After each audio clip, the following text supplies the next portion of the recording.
emerge once more into the world of the living, now shrouded in darkness, but ready to emerge in light.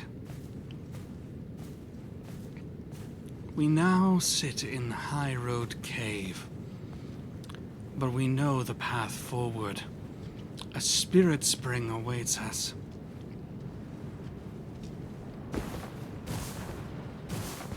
All that needs to be done is to jump that we might find a way.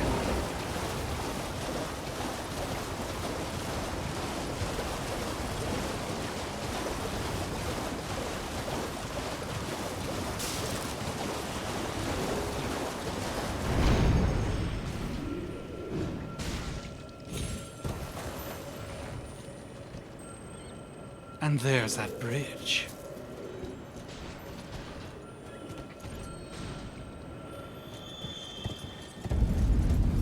The sacred bridge I was looking at before.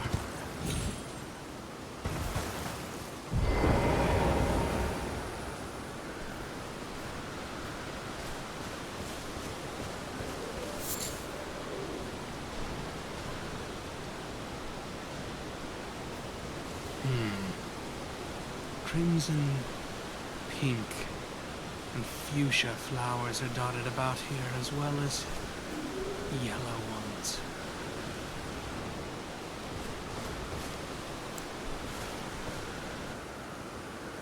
Yellow ones marked with 5 petals instead of the regular 6 that we see on these others.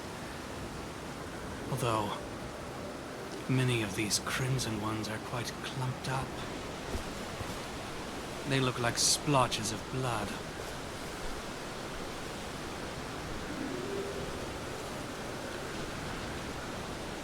Now, let's see what this bridge might be. I'm sure this sight of grace will illuminate us.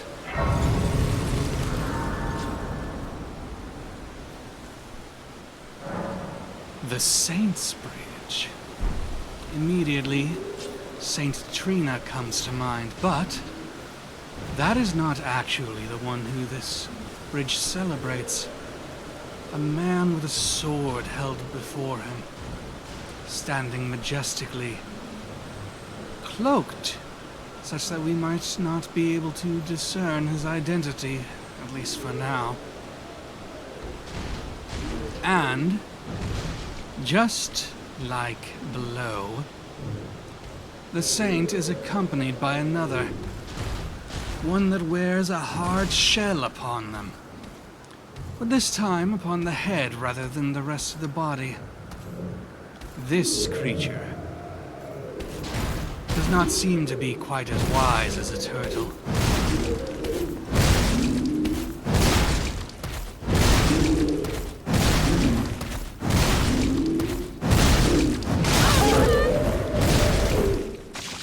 Banging their head on the ground seems to leave a shockwave emerging.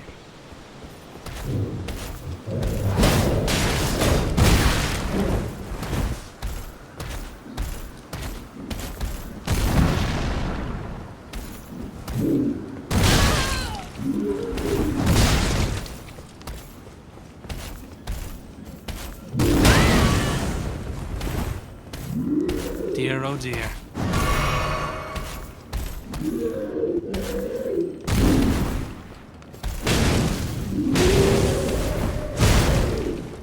This is probably going to be quite the struggle.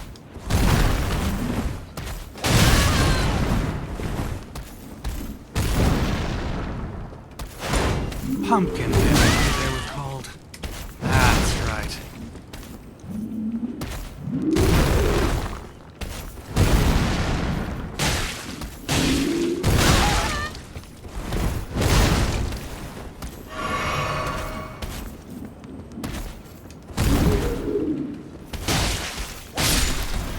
There we go.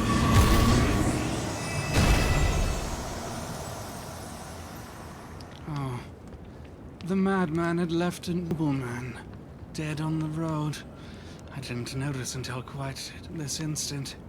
But let's see what they have left for us. A sanctuary stone. Rare piece of oh, yes. I remember. Found near places where ruins have fallen from the sky, but also from this and the other Pumpkinhead. The one at Fort Height.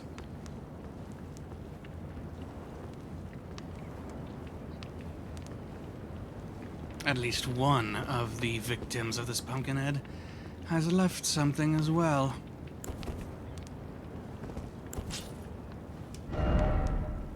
Head to head, so to speak, if only I had a head. Yes. I see, you mad little bugger. Smithing stone. A broken statue in association with a smithing stone. Curious.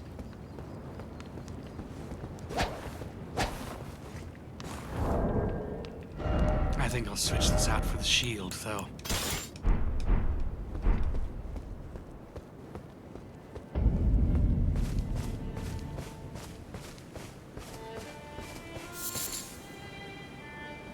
Oh, that's sweet music.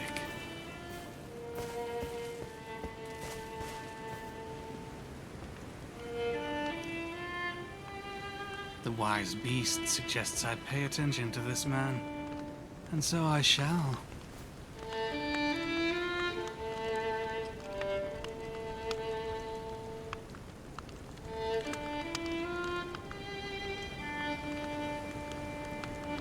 This one's cloak is white, bereft of color, unlike Kale's and most of the other merchants that we have encountered.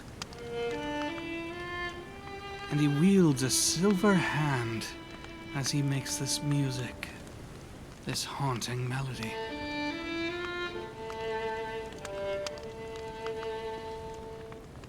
Apologies, my good man. I must interrupt, however. Oh, dear. I'm terribly sorry. Are you here as a customer? That I am. I seek what you might have in stock. Pickled turtle meat?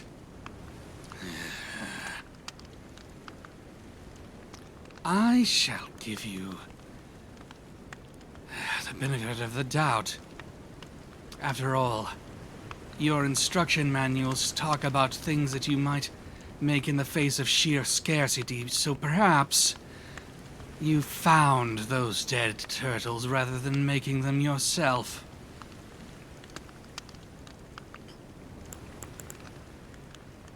Though the bandit mask you keep in your possession makes me think a little bit less highly of your motivations. But I have promised Kale, and so I will not strike you down.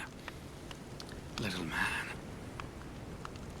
be grateful. A note sold by nomadic merchant. Contains information about flame chariots. We'll keep that in mind. Now let's see here.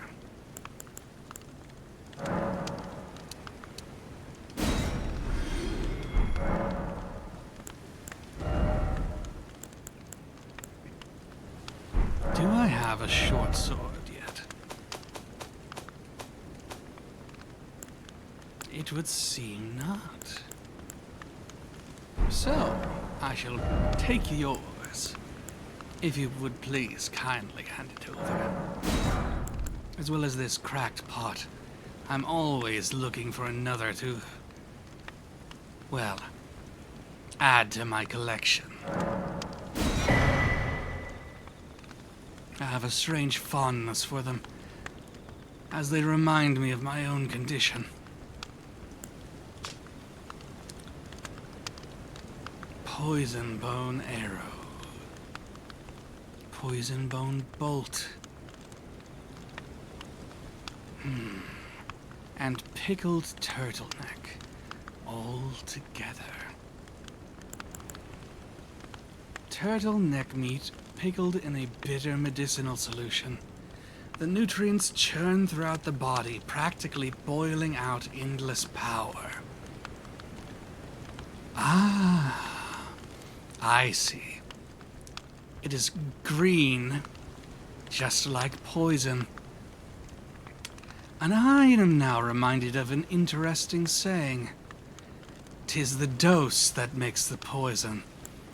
So medicine itself can be poisonous, and this is what this is telling us. Do be careful in your preparations, lest you poison someone you wish to help. Very well, merchant. I will keep that in mind.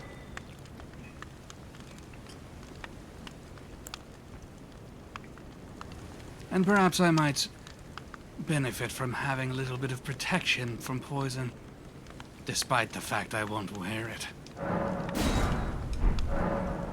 I have one more important item to acquire, though. I cannot avoid the need. There.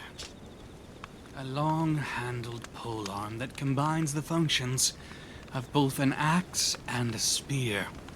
Can be used to press a single enemy with continuous thrusting attacks, or swept at groups, taking advantage of its great reach and cleaving blade.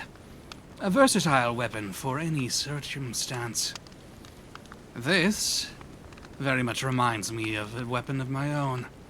The reliable, trusty S-stock, which possesses the same sort of thrusting and sweeping capabilities. An interesting comparison, to be sure. Now then, I will bid you farewell, merchant. I must apologise. I'm afraid I've very little to offer.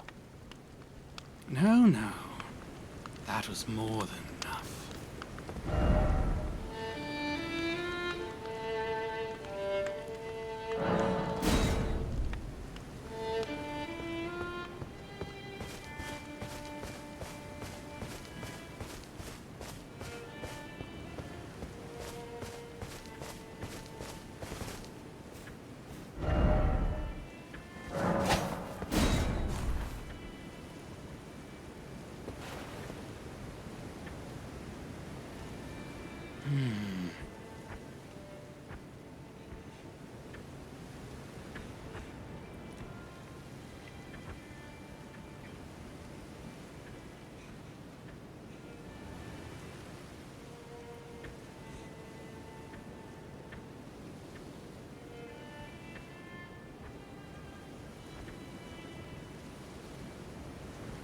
I think this turtle must be pointing us towards that area. Let's see what we can find over there. Although first, I should check by the crucifixes. Oftentimes we find there are items at their feet. Ah. And so it is, along with dogs.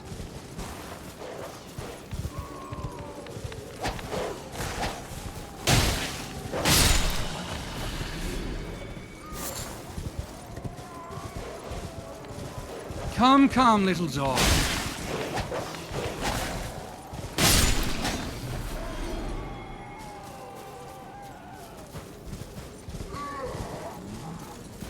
What have you to offer me, wretched martyr? Golden room. To be expected, I suppose.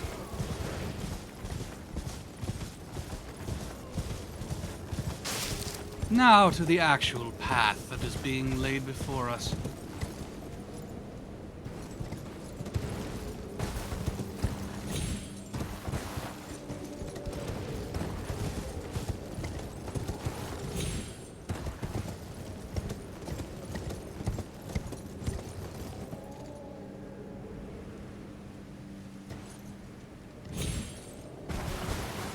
Lilies. Oh dear.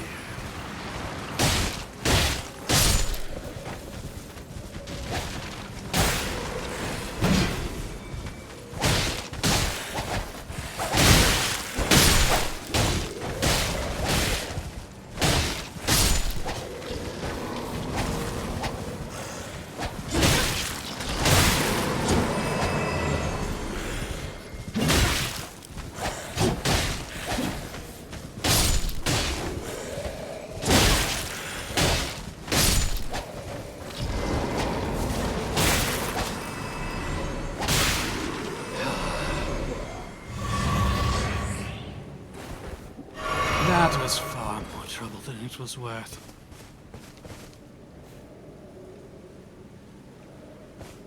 What do you wish for me to see here? Or is it that you wish to draw me in and see that...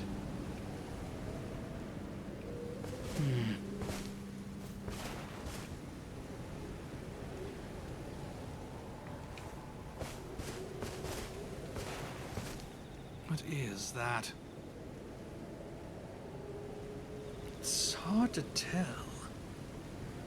It almost looks like a pole with two serpents around either side, but... A spiraling pillar, perhaps?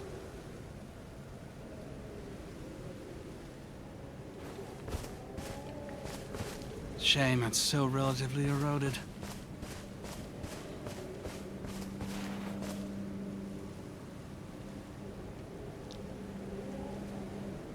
Two minor urgeries flanking that divine tower, making it look even more divine.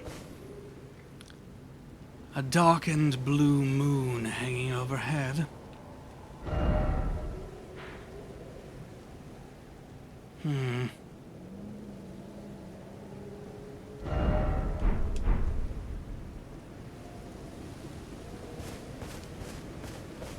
I suppose this shows us there's more than one of those divine-looking towers.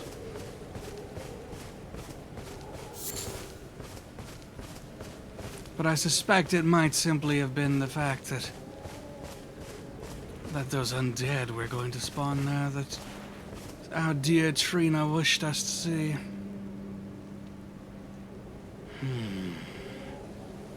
A fort enwreathed with vines coming up, strangling it.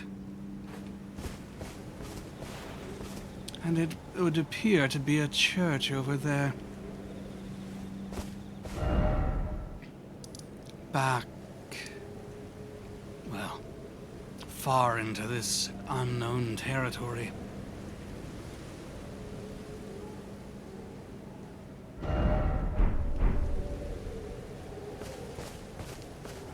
And it is not the Third Church of America, which should be further down, either.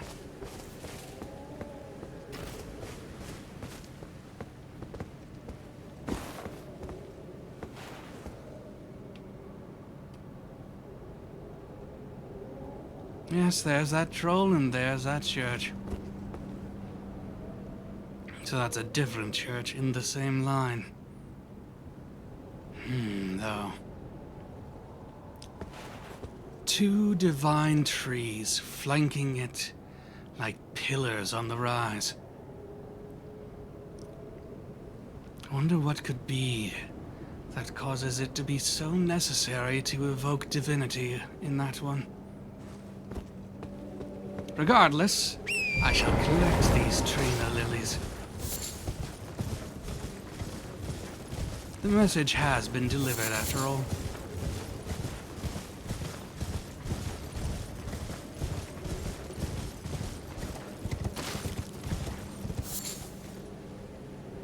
I will have to seek out that particular castle, though. It seems like it could be important, the way that it's being wrapped up and pointed towards. It's at least within the range of the Trina lilies. You might want to see what's going on there.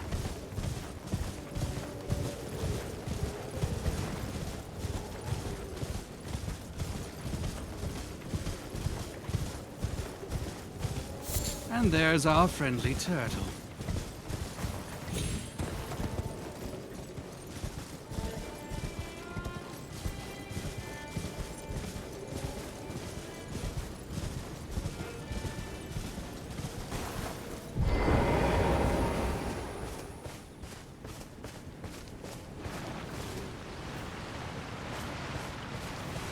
Yet more of you arise.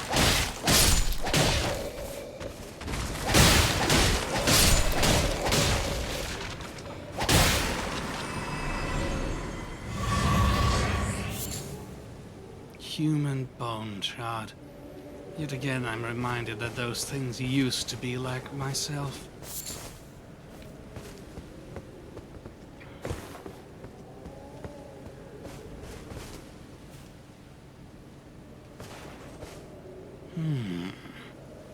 Is that a chalice at the top of this? That looks like it's flame palmette. A phoenix, you might say. What sort of fire might be brewing underneath that chalice? Why is it necessary to invoke such a thing?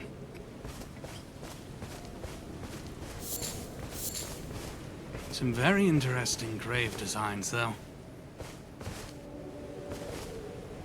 That flame palmette almost looks like it has a couple of lilies on either side that are fueling it.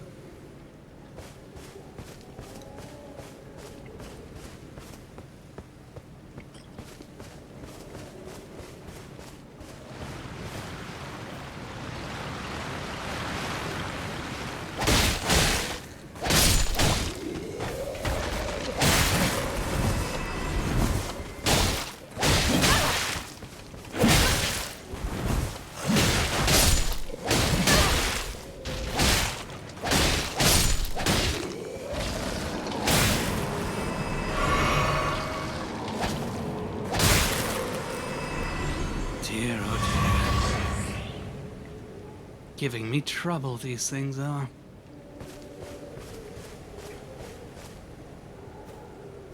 A man. A man in a crimson cloak. A golden pauldron on one side, a golden helmet, but a silver pauldron on the other. Standing above a corpse. A corpse of a martyr. There's no mistake, is there? Death has left its mark once again.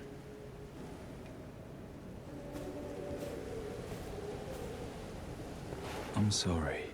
I cannot give you your proper rights. But at least you did not join those who live in death. Your soul will return to the Erd Tree in time. Honeyed rays of gold, deliver this spirit. Interesting. In addition to the crimson cape and the golden helmet and shoulder piece, we now see one gauntlet of gold, one of silver, a sword, a great sword. Half of silver, half of gold.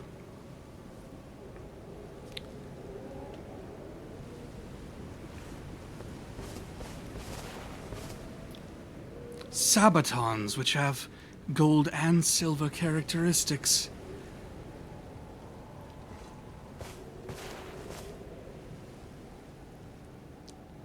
The feet on that right side of his, which is left to us, are overlapping. A silver foot is coming down partially on top of the golden one, looking almost like a clubbed, deformed foot there.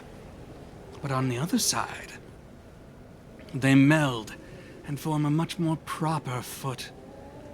But one has 2 toes and one has 3.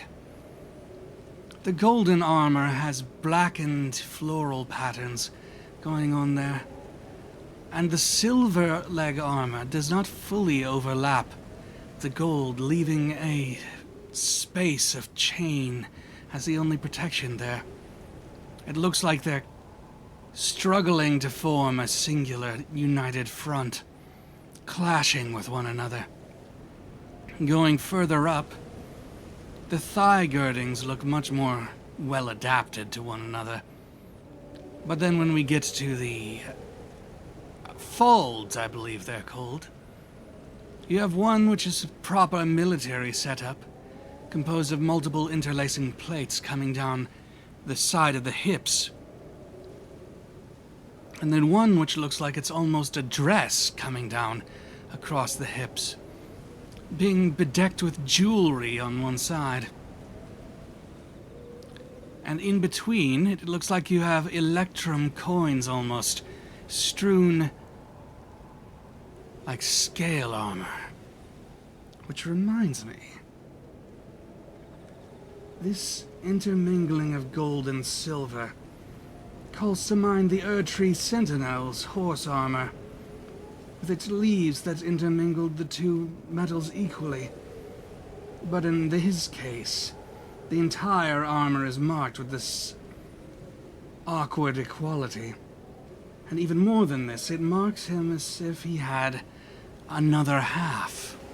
A twin which is conjoined with him, interweaving on the sword, their limbs forming a spiral up the handle. Very, very curious. And one of them is blindfolded as if a prophet, while the other has open eyes, looking at the world, awake, aware, but vulnerable as such.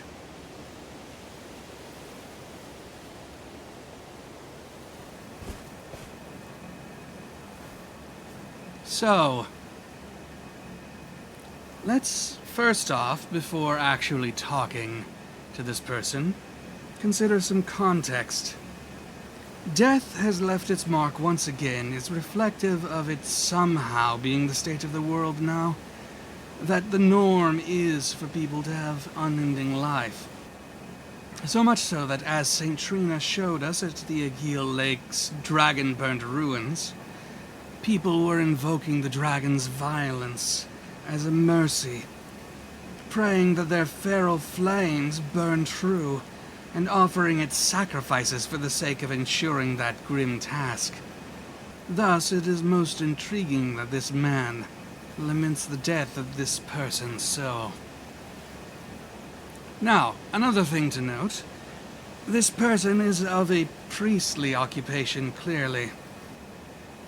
Given what he has said, we ought therefore take him as a reasonably good but biased source on what is going on in this world.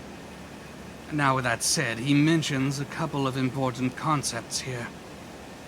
First, as the ghost at Stormfoot Catacombs also proclaimed, the Erdtree will eventually claim the souls of all in this realm who perish, even if one must patiently endure a long time, if not interred in the roots.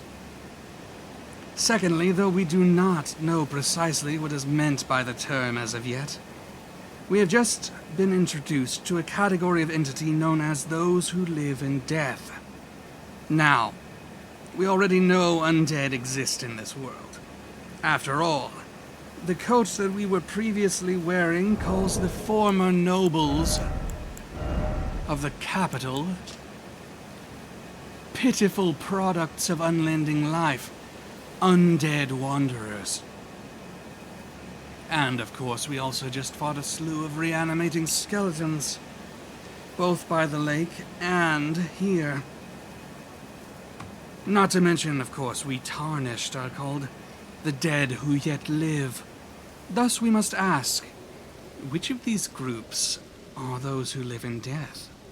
Or is it an umbrella term for all undead? Shall we be attacked by this man when we speak to him, just for who we are? When he sees that we are tarnished, just as everyone else can? It is a most disturbing thought, considering this man seems to speak for the main religion of this world, that such a possibility exists. But, regardless, let's take the plunge. Ah, a tarnished, are you? I'm known as D. I hunt down those who live in death and weed their death root. Heed my warning. The village here has been touched by death. And worse yet, it is home to a mariner. If you value your life, then go no further. Well, he hasn't rejected us for being tarnished, that's for sure. It would seem we exist in a different sort of category to those who live in death, despite being worded in the opening hours of our journey here. in such similar terms. Regardless, it would seem that there is a boss affiliated with death and water here. No, not actually just water. Boats. Which means that what we must have here is a ferryman. A shepherd of souls that exists to sail them down a river to their afterlife. But here, afterlife must be more aligned with undeath. But how do I know that?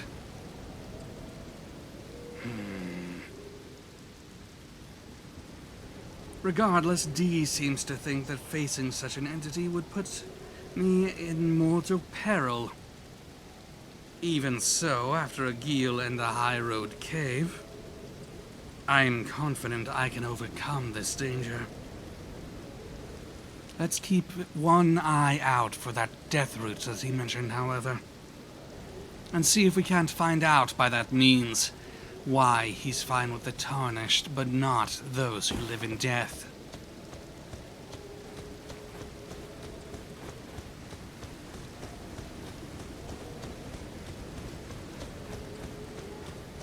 Another sight of grace so soon. Strange. Strange indeed.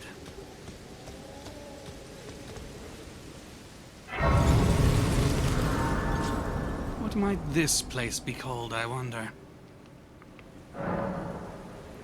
Summonwater Village outskirts. I see. Summonwater. So, the village is a natural haven for a mariner. Water is needed for mariners to travel, so it's been summoned. And spirits flow freely through this area as a result.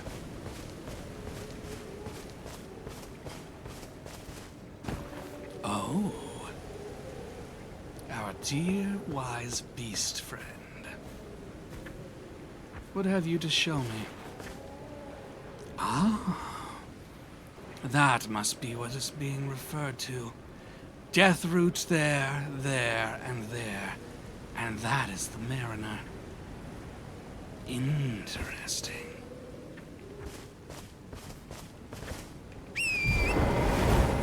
And is there anything else to note?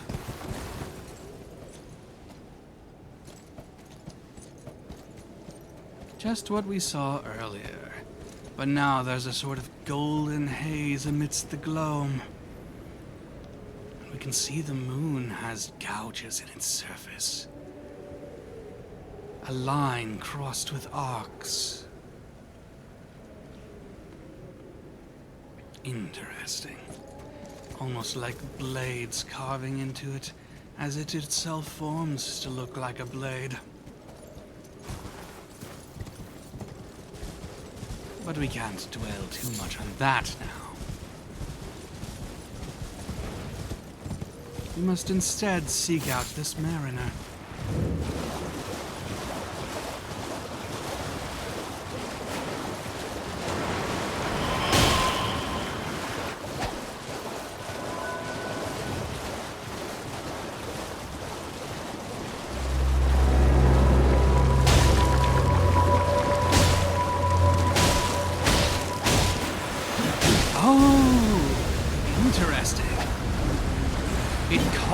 With its horn and causes red light to pour within these undead.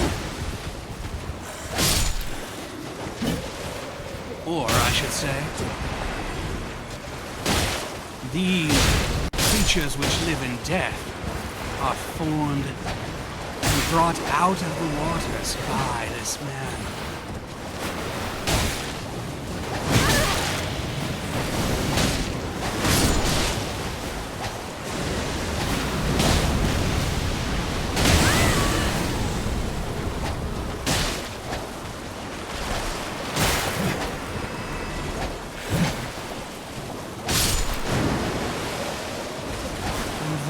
Sending magic at me. Some sort of priestly entity, perhaps. One which wielded a scythe. And there are some Trina lilies. But I can't be distracted by these now. Darn. I do wish to see what can be seen, but...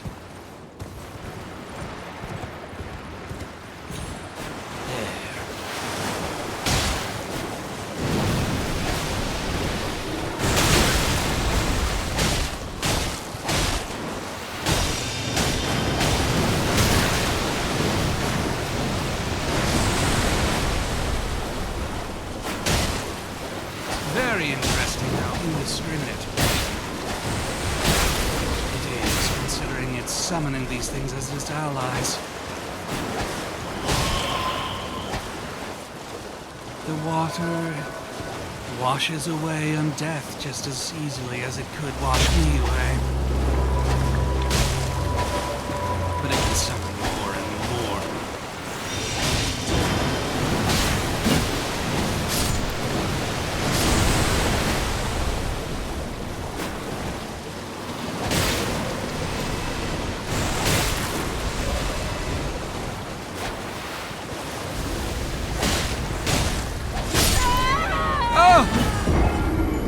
That close. Oh.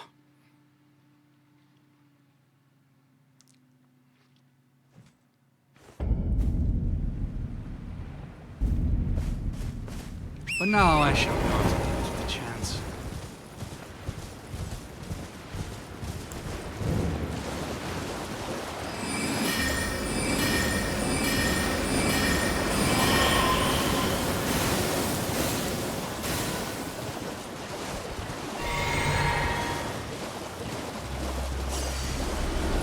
Wily little thing.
There they all go.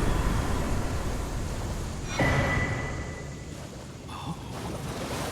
What is this? Deathroot and skeletal militia ashes. And a floating skull balefully following me. Most disturbing. So, first thing is first. We note removing that deathroot from here with the tibia mariner in mind did not clear out these bits of deathroot. They still remain, allowing the skeletons to be pulled out of the earth, it would seem, and leaving a horrible eyesore. Strange how they can climb up the stone like that. Deeply disturbing. But Trina lilies, they actually have real priority. What does this one have immediately beside this clump of deathroot and amidst the pink and red? A smithing stone.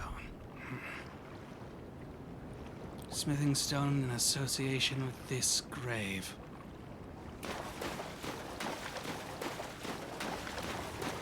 Ah. Okay. Trina lilies point us to that grave. Which is different from all the rest. Flying spires. And arches on arches. Very recognizable looking architecture which I haven't encountered yet.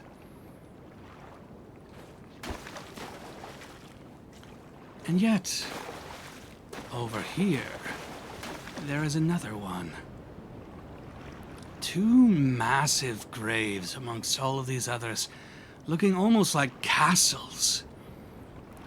As if the bones have been placed inside of the gravestone in order to prevent them from being raised out amongst all the rest as those who live in death. I don't know if that's actually the intention, if that's actually true, but that would be very interesting if so, and it would explain the size.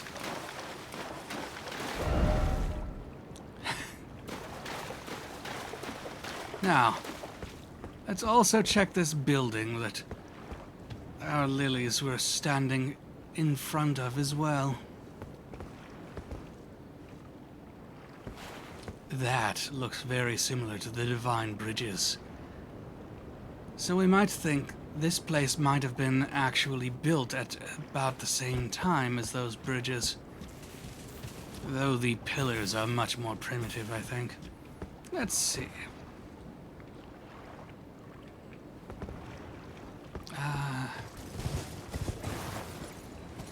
Darn, I can't see from here.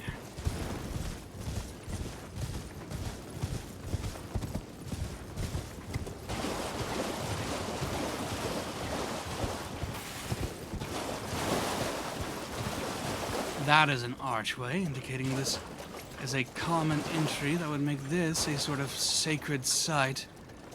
It has walls leading up and around directly onto this stone staircase to bring us into this sanctuary here.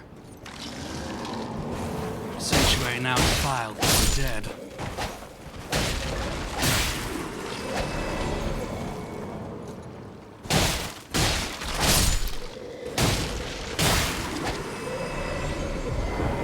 And the root of the dead. Mushroom. Now why would he be carrying a mushroom? I suppose these death roots might be spreading akin to fungus. They certainly do seem like they have mycelia sticking out of them.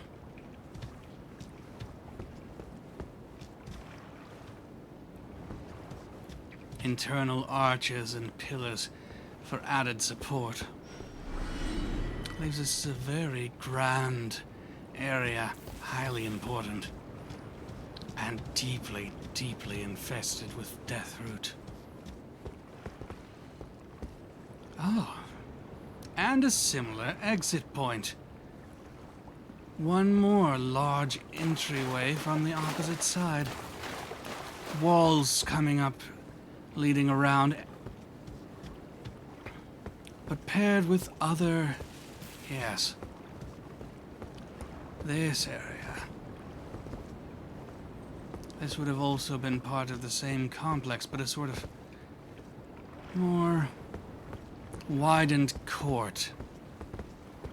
Perhaps it would have even extended slightly into the water here. Say, to this position.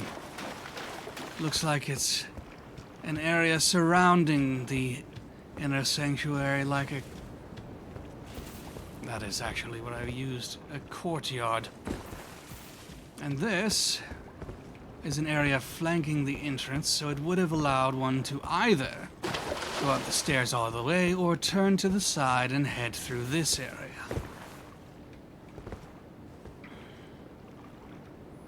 But this abruptly ends, so this... Well, there's not much of a step up. I suppose you could have entered this way from there. And this looks like it could be a stairway from here, but very hard to tell. Normal tree amidst the death root as well.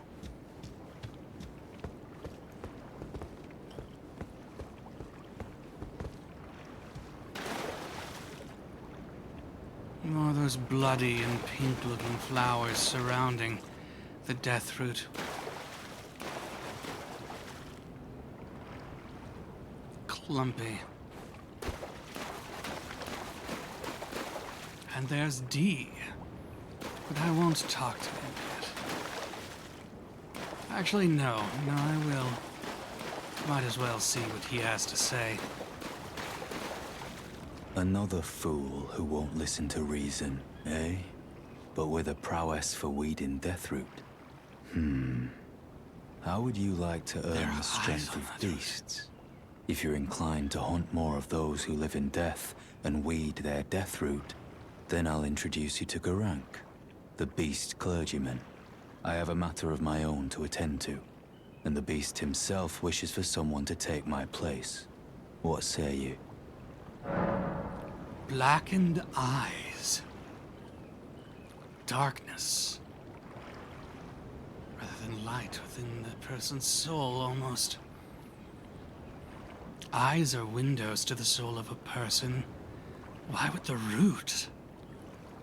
Why would these roots have such darkened eyes? It defies all the nature of plant and implies this is a far more foul and eldritch thing than any mere root of death in a literal sense might imply. That might indeed be something that requires the strength of beasts to contend with.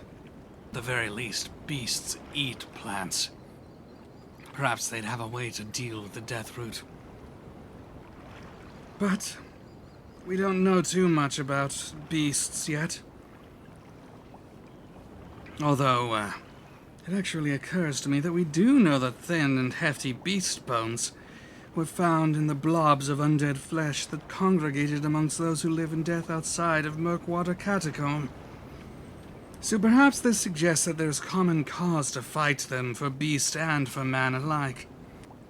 And of course that there would be beasts intelligent enough to employ a man like D is no real surprise, I should add. After all, Torrent is highly intelligent, as is Bach the demi-human. So it must be the case that beasthood is a bit of a spectrum in this world, and intelligence can rest upon the brows of those who are more mannish and those who are more beastish. I wonder what would cause such shifts, or whether it's related to dragon communion. Regardless, I can accept the introduction. Very well. Show me your map. I've marked the location for you, of a hidden gateway. It will lead you to Garank, the beast clergyman. Gateway? A gateway that would lead to Garank. Is that in the literal sense? Is there something else going on here? Regardless, I've explored that very important seeming building, and there seem to be just 3 more. So I will look over to here and see what this one has to say. This one's much more closed off. Looks like there's an extension to the right. Another room was there. You'd see edges to the building going along this way. This would be the main interior chamber. But there would be no extension to the left. So the building is shaped like an L. But still these pillars that keep the roof aloft are here as with the other one.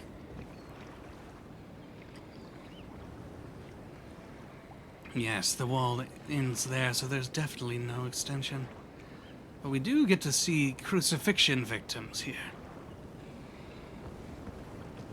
And, most intriguingly, these fellows. That death priest is communicating with that spearman. They seem to be talking, enacting a normal human sort of conversation, as if this were actually their town and they were simply brought back into it. And yet they attacked me immediately when I was entering the area. Albeit they were led by the mariner to do so. It's my previous experience that they would attack immediately when I approached them in that other area, but they were also a sort of trap. What will happen here? This one seeks to resurrect. And yet that corpse does not. Those two continue their conversation while this guard engages me.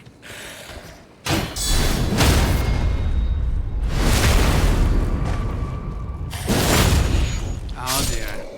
That one that realized his guard duty also requires him to engage. But unfortunately, the fool is not. And now the priest arrives, and he has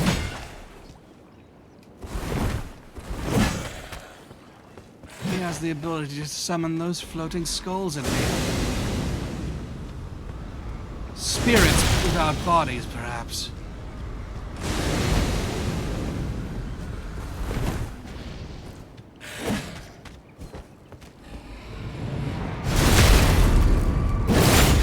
Very curious that gold visits its eyes even after death, and blighting like this.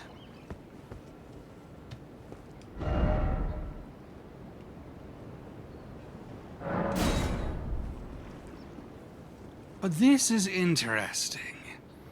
This is a normal person who came here and seemingly wished to communicate with these undead. And yet, they slew him. Perhaps trying to get him to join them in their eternal wake. But I've seen others of this sort, I think. Have I? It feels like I ought to have.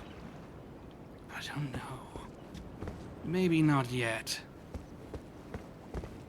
I'll keep an eye for others having similar garb, but perhaps some sort of important accessory resting upon their chest that feels oddly unadorned right now. Though perhaps he's just too poor to afford it.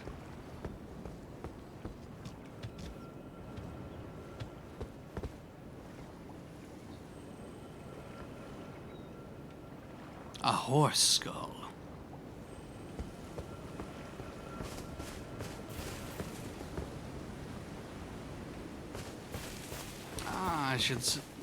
I should suppose I ought to explore the rest of this place. There's just a little bit more after all. That is an intentional entrance and exit.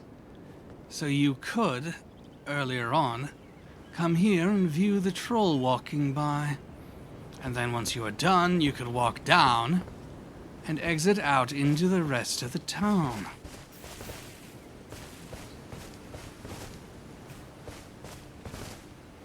Or orange flowers.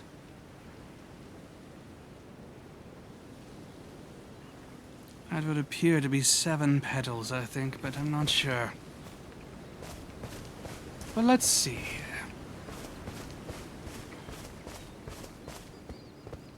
Leading into here, there is a wall, but I can't tell. Is it the case that this would actually adjoin? It looks like this should be an end of the building, but maybe this is intended as... No, this definitely goes in here.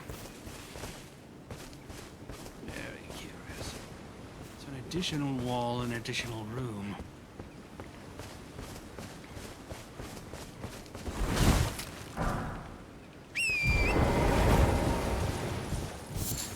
This Summonwater village is very intriguing.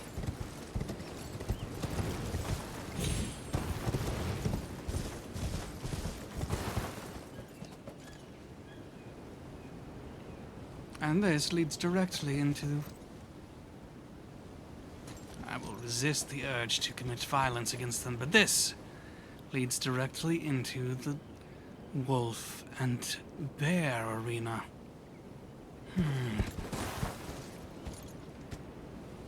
One almost wonders if that might have been a form of entertainment for these people. Coming up here, peering down into that. I don't know. I do wonder why there are gravestones sticking out of the face of the freaking cliff, though.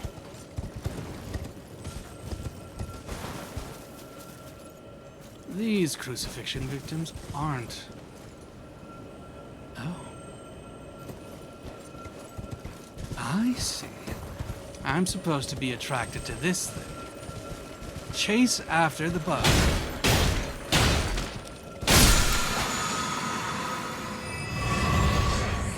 And then find myself stranded in this graveyard.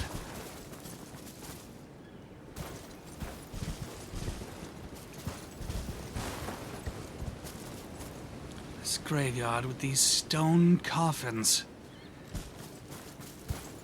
lined with little women who have books in their hand, and a hood over their shoulders and head.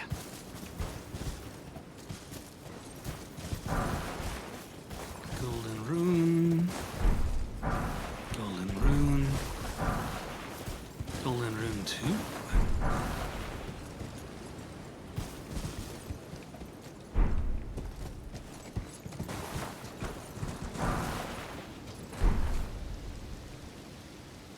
It is curious, though. A graveyard like this should be downstream from Summonwater. Golden rune 5. Ho. Even now, runes are still imbued with the power of life itself. Do you see that Erd tree towering over? Or does it mean this Erd tree? Why would there be a question of whether one could see it?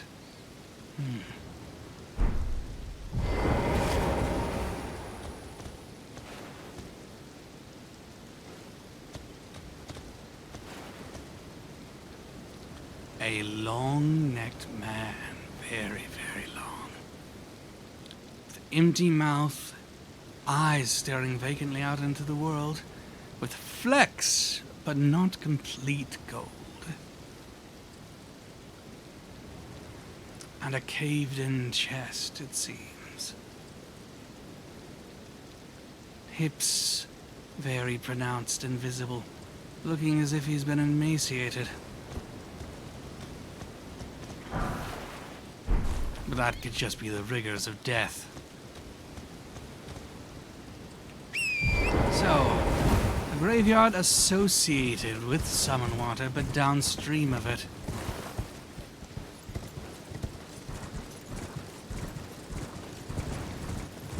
and a path past a wolf pack to get back up. That white wolf and her singular guard stand ready. And it seems it's part of a much larger pack. Lots and lots of them all throughout this area. A great big family of wolves.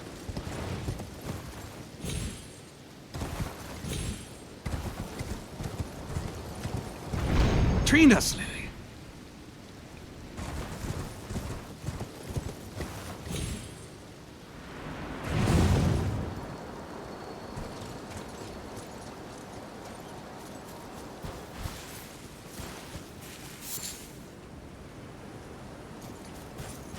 What could she want me to see?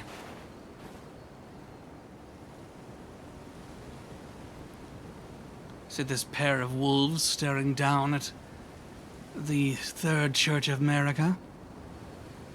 Overseen by Fort Height over there in the distance? Looking in the direction of this minor Erd tree by chance?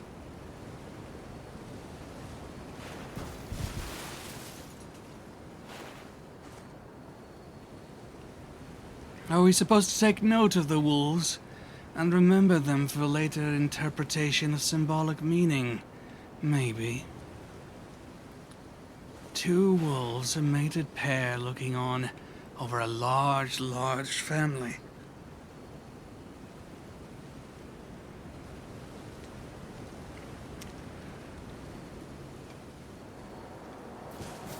Like royals, perhaps. But I can't quite tell what the meaning is beyond that. And that spirit spring led to another.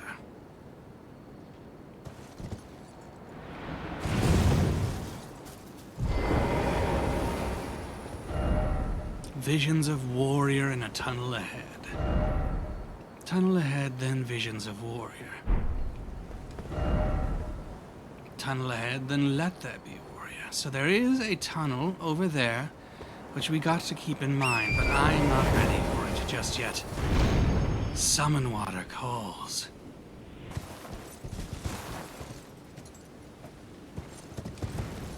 I must complete my journey through here.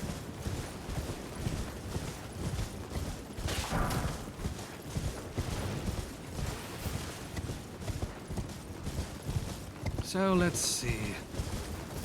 Should have been about here, right? Yes. So the bug distracts. But what have we here? When you might be distracted by the bug. There are two buildings to keep in mind right in this area. One over there that we can't see much of right now. But also this one, which is facing directly away from, or to, that one over there that we just saw overlooking the cliff. Which makes that area a sort of village center. Makes sense, but despite this having been collapsed, we can tell that this is clearly part of a major building over which turtles preside. Two turtles flanking this hole, like those two Erd trees earlier, making this... The turtle is walking on air? That's most curious. An amazing power. Anyway, we have to look over here again. Let's perceive it from the position of this goat.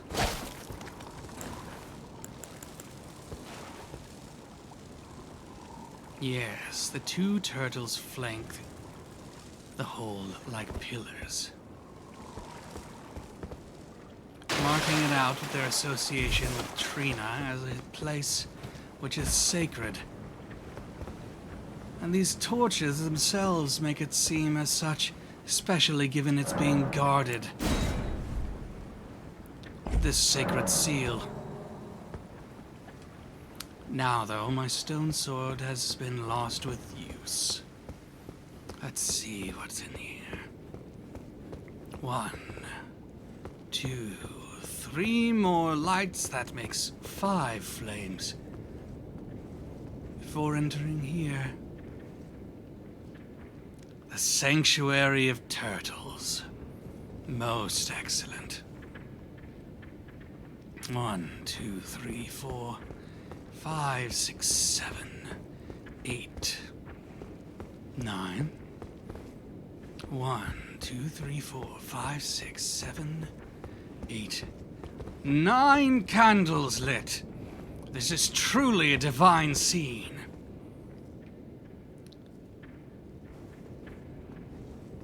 And 1, 2, 3, 4, 5, 6, 7 turtles.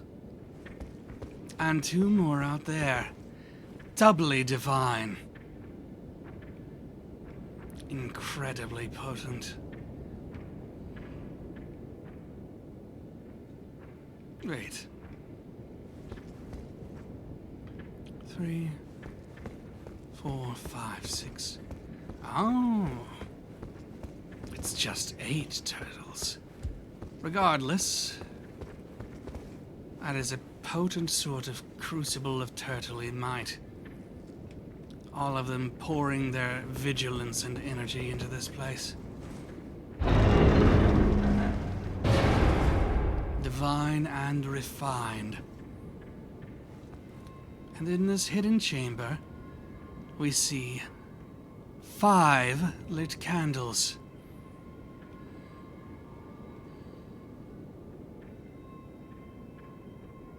And a 6th.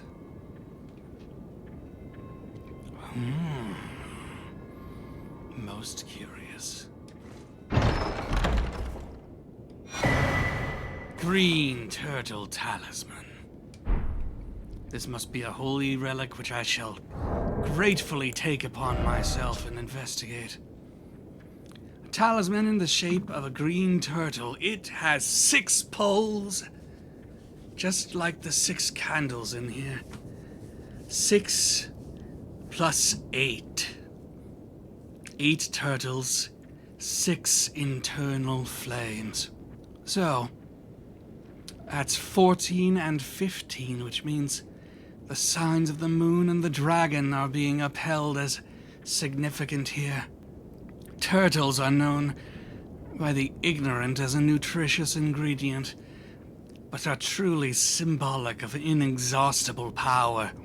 However, those who hold turtles to be wise consider the practice of eating their meat to be most barbaric. Such is the truth.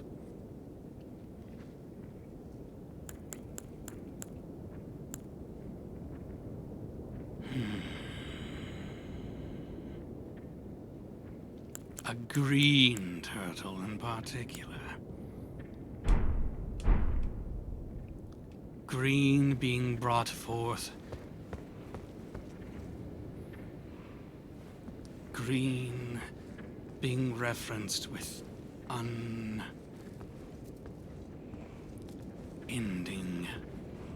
power. Very, very interesting. And I shall do as I said. Who cares about HP? Unlimited power it is. Along with a boost in wisdom, I ought to say.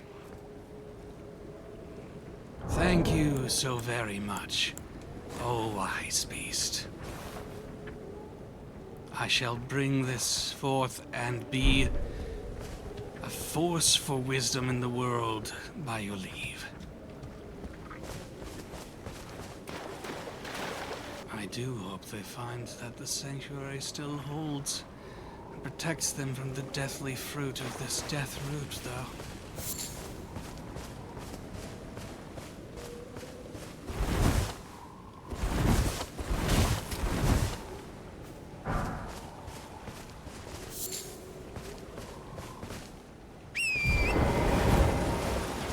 So let's see, I think that's 3 of the 4.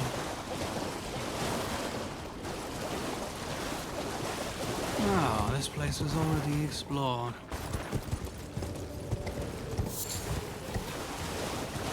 So the only part of this town which remains unknown is up here. The 5th building, actually.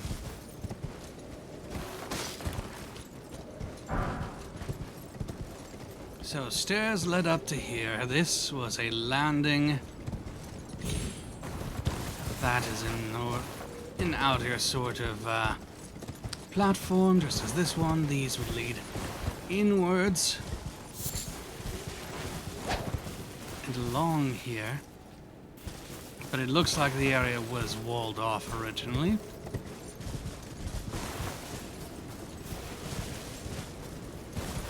Yes. Circle around. And this is the edge of this building, but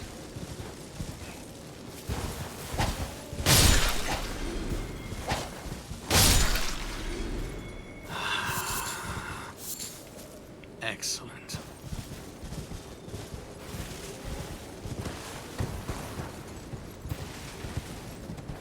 Is it truly the edge?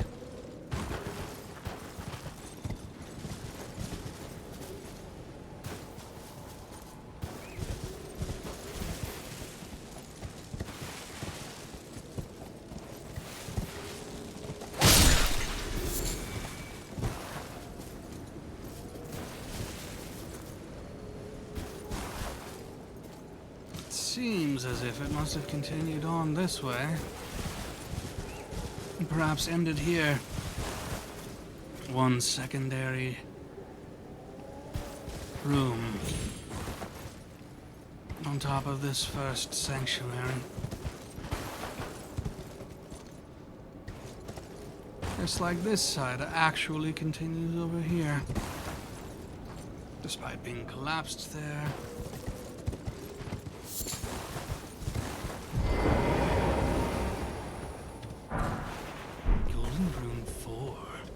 That was no mere commoner.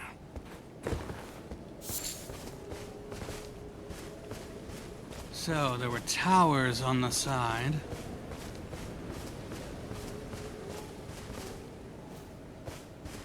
I suppose it must have had a tower on the other side as well. All of this is deeply broken up, though.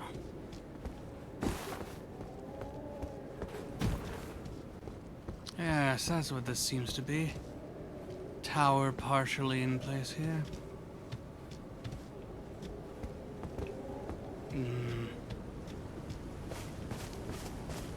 Strange that it would be so relatively asymmetric, though. Ah, and there was an extra room over here. Coming down from the original sanctuary, the main central part of the building, you would have the ability to go out here and enter a special viewing area for the Erd Tree. This building was designed with its reverence in mind. You'd be able to see the Erd Tree standing here, and then perhaps commune with one another in this area. Great triad.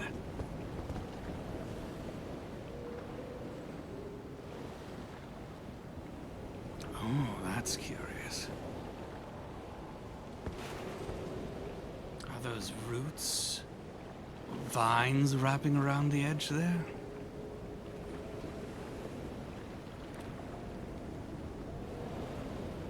That makes it seem almost as if there were some sort of biotic organism wrapping around the divine tower at some point. Very, very strange.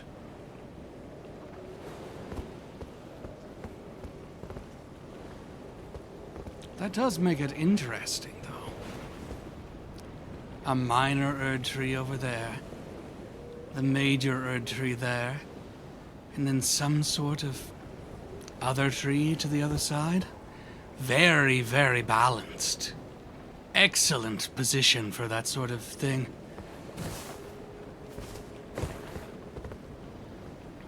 And I'm sure you'd be able to see all three of them from the special viewing room as well. It's a shame it's been broken down. But I like the cut of the architect's jib.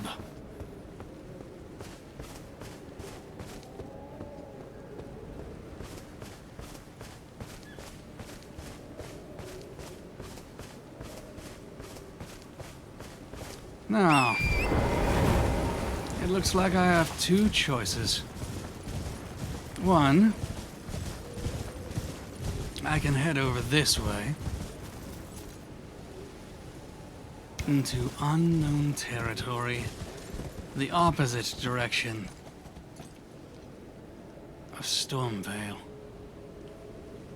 So far, you can't even see Stormvale in the distance. Or I can head back across the Saintsbridge. Find my way. Oh, there's a road leading from Summonwater out into that other country as well. It looks like these have some sort of stylized version of the Elden Ring on them. The trail is still actually intact, but the earth is all that remains. The main thoroughfare has been broken up so that the stones are missing. But it still goes into the town square. You can still see that graveyard to the side. Head over towards that graveyard on that side. Goodness, though, this town has a lot of holy fricking buildings.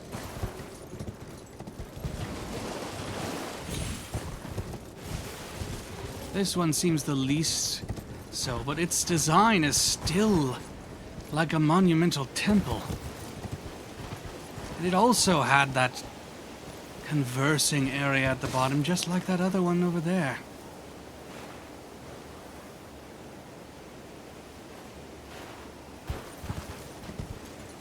The view of the minor urgery from this window.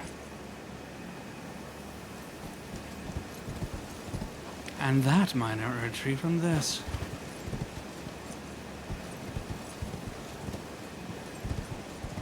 What sort of place was this, the Summonwater village?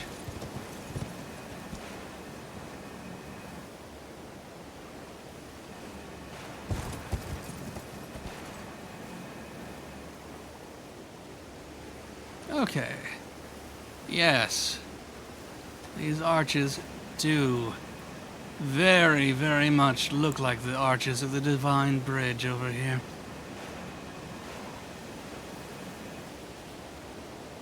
The only thing that's really different is the fact that those pillars underneath are so much cruder. The top is actually in a very similar way.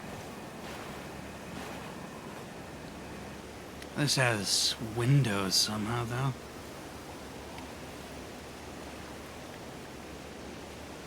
Or, if not windows, cutouts for some sort of purpose. Something mounted in them, perhaps.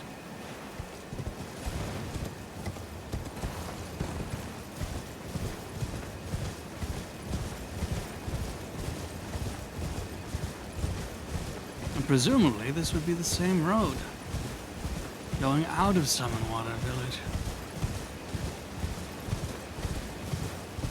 Again, reduced to dirt.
And here we go.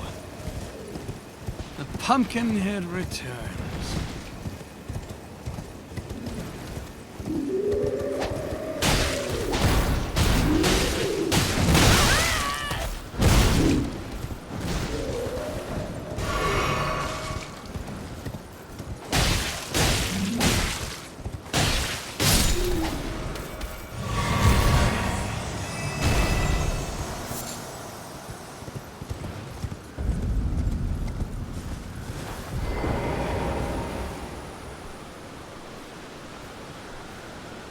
That foul wind is an omen I ought to stop. To rest. Let sleep take me once more.